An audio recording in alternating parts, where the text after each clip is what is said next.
Hey there, Unity fans. So a lot like most of you, I am on my journey to learning Unity and more importantly, learning C# and using Unity as that avenue to do so. In my experience, I've been doing business application development and business consulting for over a decade. So I'm very familiar with scripting and Java and C++ and JavaScript and a slew of other languages, but C# is one of those fundamental languages. It's always good to have under your belt, and Unity's a great fun way to learn that.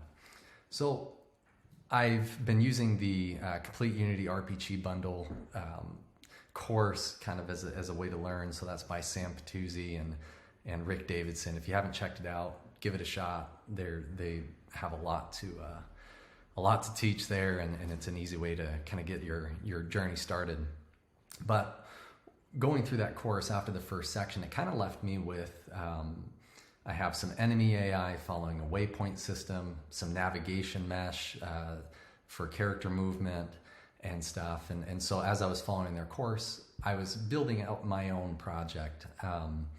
And I used the Synty low poly city asset pack.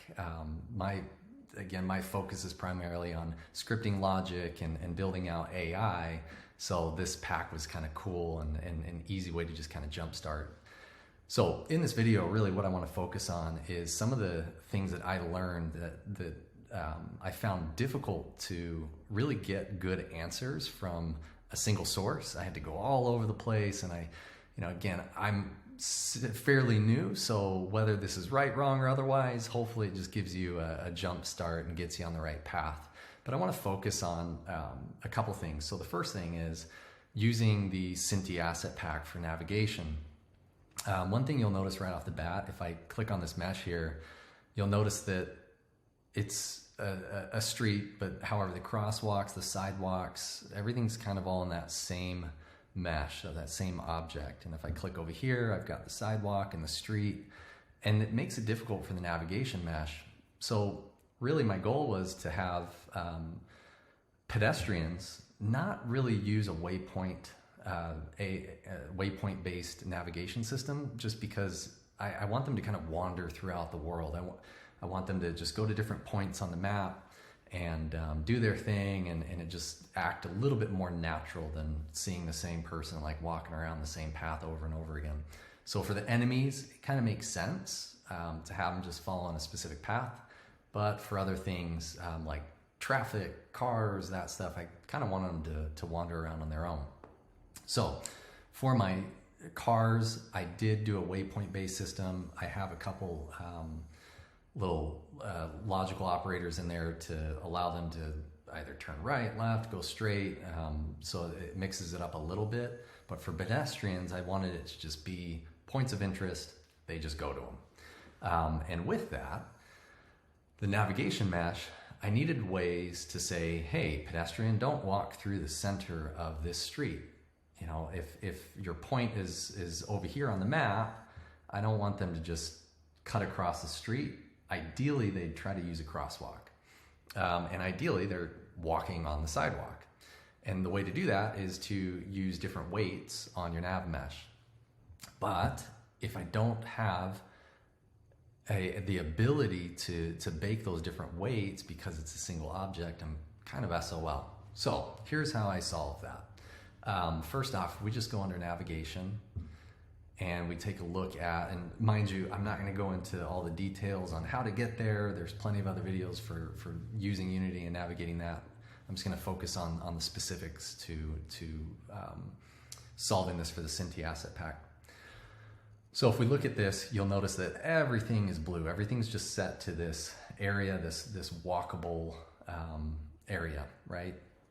And that's a problem, because that really doesn't tell my AI to go one path versus another. They'll just kind of walk around freely and do what they want. So how do I solve that? Well, the way that I figured out, the easiest way to do it is to actually just create some planes that sit right on top of the different areas of the mesh. So if I go here, really all I'm going to do is I'm going to grab a plane here. So game object, 3D object, plane, we'll scale that down here. Right. And kind of position ourselves around. And we want that to just go right up on top of that street. And cool. So now got that just on top of there. So for the sake of this video, I'm just gonna kind of do it real quick, but I won't get it perfect. So if I grab this and kind of move it around, get it into the street here, and then scale it the other direction. Great, so we'll call this our street, right? And kind of move that into position. So I've got my street. So what I'll do is under navigation, I'm gonna go to the object, I'm gonna make it a static, and then call it street. And so under my areas, I added the street, gave it a little bit higher weighting there. So that way they'll use a different route if they can get there cheaper, right? So then I'm gonna do basically the same thing here with, I'll just duplicate this guy, bring it over here, and scale it down here for my crosswalk, right? So now, same thing, I created a crosswalk, gave it a little bit lower weighting there, so I'll go to the object and set this to crosswalk, okay? And now basically you just repeat that over and over. If you, I ended up just creating an additional one for the intersection, kind of give that a higher weighting than the street, so that way they don't really ever cross over the intersection. And at this point, what we'll do is we'll just go in and we will bake this. And we'll give that just a moment to do its thing.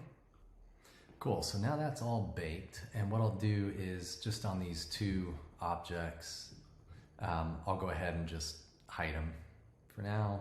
And that way we can go back into our navigation and take a look at what it did. So you can see the different colors, right? So now I've got my crosswalk and my street identified different, which is cool. So now I've been able to get over that hurdle where I can say, hey, the sidewalks, those are walkable is 2, so walk on that sidewalk as much as often. And then I have my crosswalk as a 3, so if my AI is trying to get over here, it's going to use the crosswalk versus the street, right? Because the street would cost them more to cross.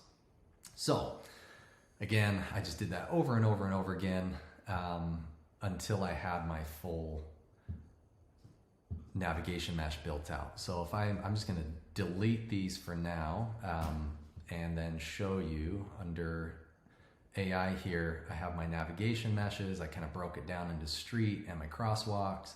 So if I just go into the inspector and show all of these, this is pretty much what it ends up being, right? So just a bunch of planes over it. And I'll go ahead and with those activated, I'll go back under bake and bake these out. And we'll give that some time to do its thing there. All right, so we are all baked, and I'll go ahead and just turn these off in the inspector so we're not seeing a bunch of white, and flip back over to the navigation. So now you can see I've got all my streets, my crosswalks, everything else is defined. Cool.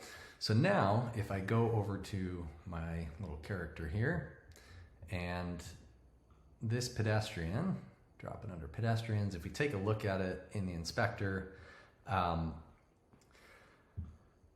again, I was following that course, so I'm not going to dive too much into detail. However, we'll take a look at some code, and if you follow through that course, you're going to end up with a code base for your enemy AI that's very close to what I used. I pretty much just made a copy of it and created this pedestrian AI controller. So there's a bunch of stuff I have on here, but more importantly, I've got my NavMesh agent. And that NavMesh agent is really what's going to control it walking around and doing its thing. So the next step here is to take this concept of having points of interest around the map that the AI can kind of go around and walk around to. So what I did for that, really all we need is some type of object just sitting out there. It doesn't have to be visible. It's just got to be enabled that they can go walk up to. And so I've got these little bubbles that I just created around the map. And I've got a couple different ones. There's one at this food truck here, ice cream truck, and so on and so forth. But what I did was I created a point of interest script, which we'll take a look at here. And what this script does is it basically just gives us some parameters that the Pedestrian AI controller is going to use to determine if it can go to it and how long it should stay there, right? So at each of the points, I'll specify what's the minimum amount of time that they should spend there. What's the maximum amount of time that they should hang out there? What's the maximum occupancy? How many pedestrians can hang out at this location? And of course, you could continue to just build this this script out. If I started playing with the idea of having a look target, so that way, if for instance they're chilling out at this ice cream truck, that they're not just staring off over into the table over here, that they're actually looking at the ice cream truck. So this script is just going to give us some basic parameters around each point of interest.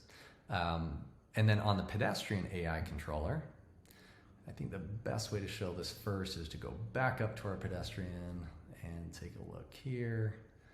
So under the Pedestrian AI controller, we've got a bunch of parameters. Now, a lot of this, again, was from the enemy AI. I just kind of copied it over.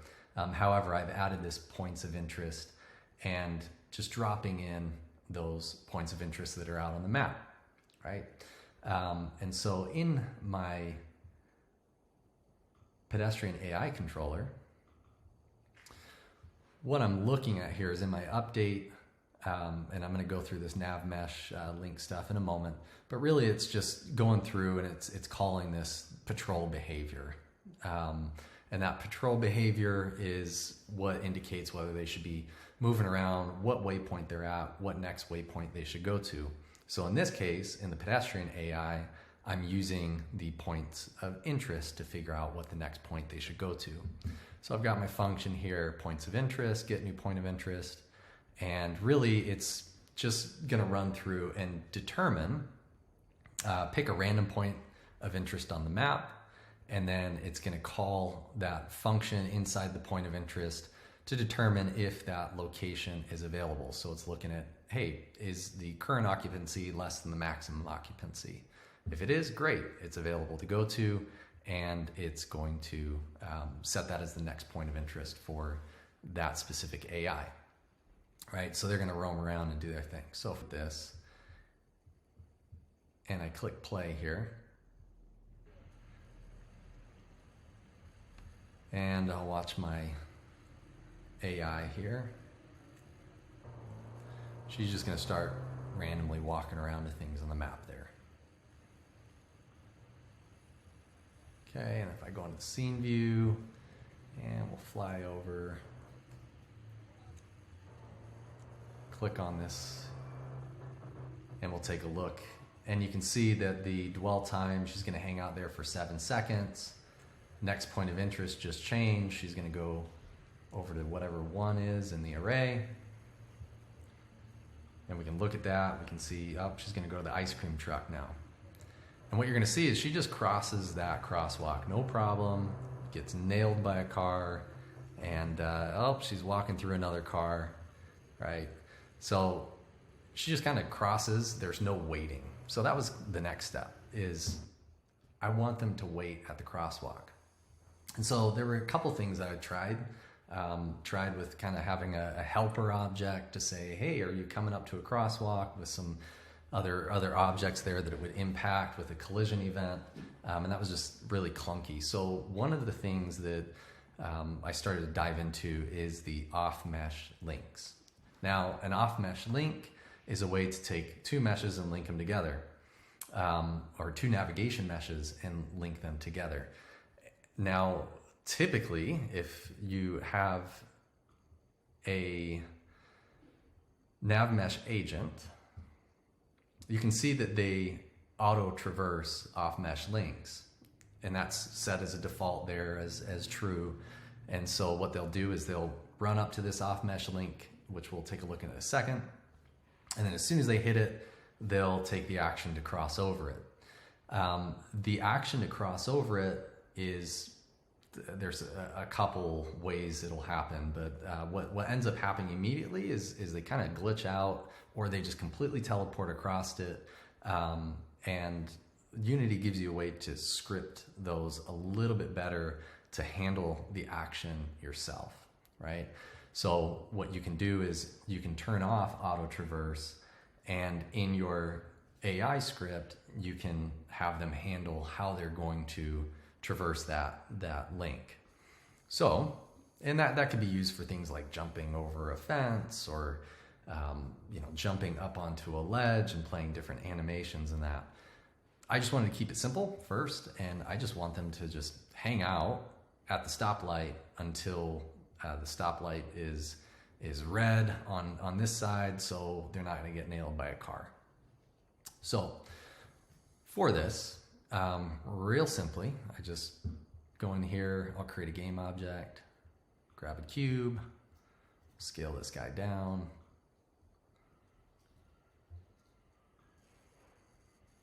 All right. Expand it out a little bit. Move it down. And put it near my crosswalk here.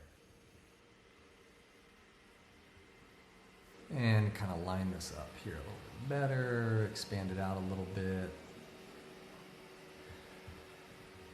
And move it back to here. Now, on this object, I'm just going to go ahead and I'm going to remove that box collider. I don't need it. I'll leave the mesh rendered for now just so we can see it. And I'll go ahead and add the off mesh link component to it. And so for this, what I'll do is I'm going to copy this guy, put it on the other side. Now what I found is, specifically for my logic and how I'm using this, I'm going to set my start and end point, right? So I've got my starting point on this one as this, and this one is going to be the end point here. Oops. Go back over this one, and this guy's going to be my end point. Now I'm going to turn off bidirectional, and I do this for a reason, and I'll show you in just a moment. So on this one, I'm going to do the same thing. I'm going to say this is my starting point, and this one is going to be my ending point, and again, turn off bidirectional. Okay, so this off mesh link, basically what's going to happen is AI is going to walk up to it and basically stop, because it's told that it shouldn't auto traverse the off mesh link. So if I play this and the AI starts to move around, she decided to go the wrong way. Let me pause, and then we'll come back when she decides to use our crosswalk. All right, so nope, she passes again. So I'm gonna pause again, wait. This could be it. She's gonna do it. She's gonna do it. Ah, there it goes. And you'll see that it just stops, right? Because it hit that off-link mesh, and we have auto traverse turned off. So she's just hanging out there, which is cool, because she actually stopped, right? And that's what we want. Now, we want this to be a little bit smarter though, because if the crosswalk is available, great, she should run across it, or walk across it, or do whatever we tell her to do. If it's not available, she should just hang out. So the next step in this is to determine and tell this thing whether or not it should be on or off, activated or not activated, so we can use that as a trigger. So what I've done is I actually have my stoplight here, and I ended up creating the stoplight script. It's a little bit irrelevant for this specific example here. However, I enhanced the script a little bit to add in the crosswalk entrances. And so what I'll do here is I'll go down and grab this entrance here, drag it in here. Let me just remove these. All right. Oh, first I need to make sure that it's a crosswalk. So I have created a crosswalk script, which we'll take a look at. And we're going to add that component to each of these little off-mesh link cubes that we have here. And so in looking at this, again, very simple script. I just wanted to give it some parameters, and it basically says it's going to grab the off-mesh link, and on awake, it's going to set that that variable so I have access to it. And then if I call enable crossing, I'm going to say can cross is true, and nav link activated is false. I want to turn off that nav link, okay? And then do the exact opposite for disable crossing. And then if we ever want to determine can we cross, we can just call can cross, and it's going to return back that Boolean value. In my stoplight, I have my crosswalk entrances here as the array, and based upon the lights themselves, so if it's setting the light to green, then we're going to disable each of those crosswalk entrances to make sure that they can't cross, right? So in essence, we're going to activate the navigation link and set the parameter in there to false to tell them, hey, you can't cross, right? And again, for yellow lights and then red lights. And so in this script also, I'm doing things like setting the light, the point lights on the lights themselves to light up and do some other actions there, right? To make the stoplight look like it's a stoplight. So now that I have that, I've got my crosswalk set there. I'm going to grab this one. I'm going to add in my crosswalk script there as well. And then I'm going to go back to my light, go back down here to my crosswalk entrances, and grab these two here and drag them in. Cool. So now I have both of those in there.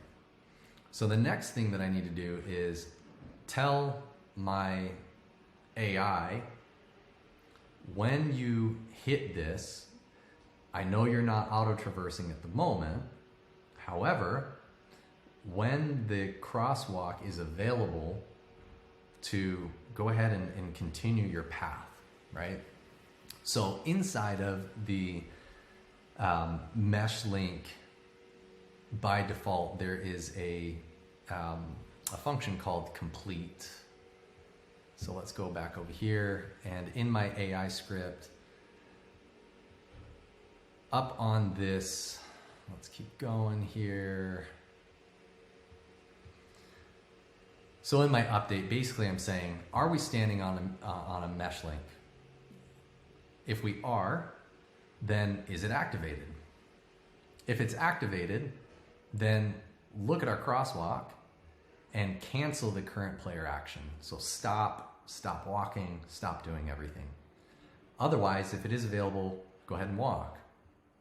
If the NavMesh link is not activated, then I'm doing this nav agent warp. And so this is the clincher here. If we look at the nav agent, there is something called complete off mesh link. Now what this will do is this will trigger the default functionality for how your NavMesh agent should traverse the off mesh link. You could have them jump, you could have them float, you can write additional logic for that, right? And that's a good way to use it. However, what I've done, because I needed something super simple, is I've just told the nav agent to warp. Because my NavMesh link is now disabled, it's deactivated, I've got it shut off. When I call warp, it's gonna basically put the nav, or my little pedestrian, right back in the same place that they're currently standing, but it triggers them to continue on their path, which is exactly what we want, right?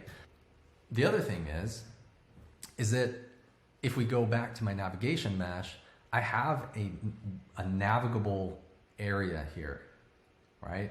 So in essence, what I'm doing is I'm blocking them off with these NavMesh links to say, hey, you hit this, you're on it, stop, hang out. If these weren't there, they'd just automatically traverse it, right? The first route that I did this was I made this not walkable by default. But then I relied upon having to complete that NavMesh link and write all of this other logic to have my character walk across it in a natural way, which just seemed kind of like it was more than I needed to do. So with this now in place, if I go ahead and play here, and we're gonna hope she decides to go get some ice cream or something. Let's see.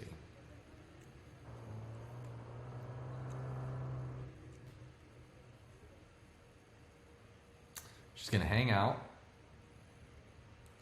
We can see that we've got a red light here, meaning we're stopped. And go. She's not gonna do anything because we got an error. So let's go ahead and figure that out real quick.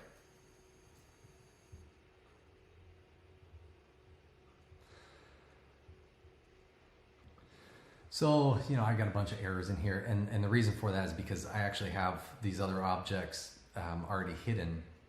So what I'm going to do is I'll just go ahead and delete these out of here because I already have these set up. So let me get rid of those, and if I go under here, and I'll just make these visible, you'll notice this is what I have set up here. Okay, so I'll go back into this stoplight, go ahead and get rid of these two, and I will lock this here,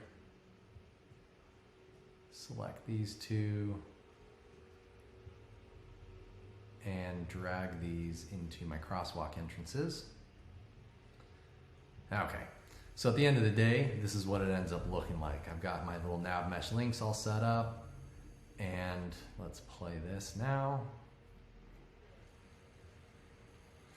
And let's hope she goes to get some ice cream again.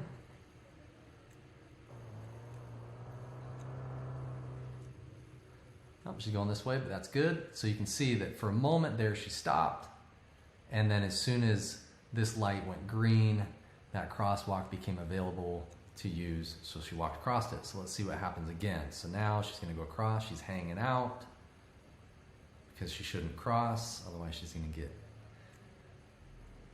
killed. Let's see, so now, oh, she got hit anyways. Pretty close though.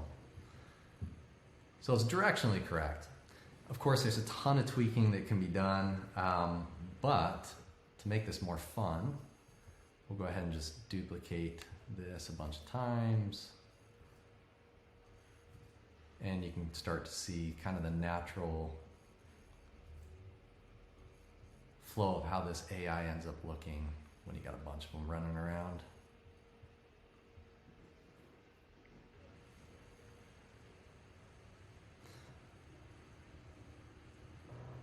See, there we go, and they're off.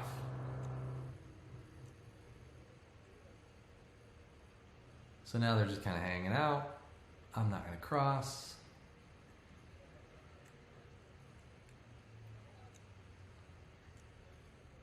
And the light's green. Cool, they're crossing.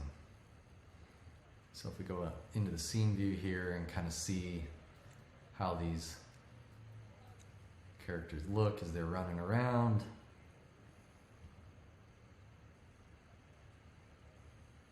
You've got a reasonably more natural feel to the AI, and I don't have to have a waypoint-based system, right? Which is pretty cool. So hopefully that helped someone out there. If I'm absolutely 100% wrong, please let me know. I'd love the feedback, because again, I'm just as much on this learning journey as everyone else. So thank you.